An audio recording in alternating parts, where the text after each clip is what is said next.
Number পেলে উত্তীর্ণ হওয়া যায়।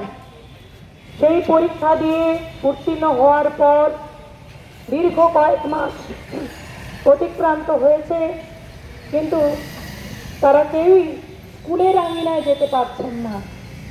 তার মধ্যে কয়েক হাজার তারা কর্মরত অবস্থায় আছেন, তাদের চাকরি চলে যাবে আর 31শে আগস্ট হলেই, তার জন্য কোনো নির্দেশিকা নেই।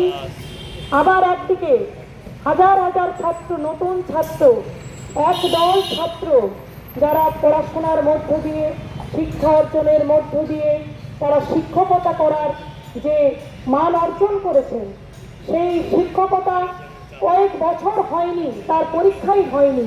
ফলে এত হাজার হাজার যে শিক্ষক নিয়োগ হতো, সেই নিয়োগ প্রক্রিয়াই বন্ধ। ফলে কয়েক বছর পর যখন তারা শিক্ষকতা করার সুযোগ পেল, সেই সুযোগও কিন্তু তাদের কাছ থেকে কেড়ে নেওয়া হচ্ছে।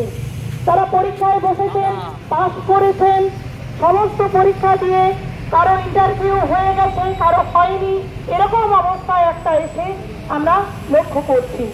ফলে তাদের কেউই আমরা স্কুলের আঙিনায় কিন্তু তারা পৌঁছতে পারছেন না। আবার অপরদিকে দেখুন, স্কুলগুলোতে কি বেহাল অবস্থা। এক একটা স্কুলে 6 জন 7 জন শিক্ষক নেই, ফলে স্কুল চালাতে পারছেন না। ফলে এই অবস্থায় স্কুলে যদি শিক্ষক নিয়োগ হয়, তাহলে স্কুলের পঠন পাঠন সমস্ত দিক সুন্দরভাবে চলবে। কিন্তু আজকে আগের বিগত সরকারও চেয়েছিলেন সরকারি শিক্ষাকে তুলে দিয়ে বেসরকারি স্কুল তৈরি করতে। এখন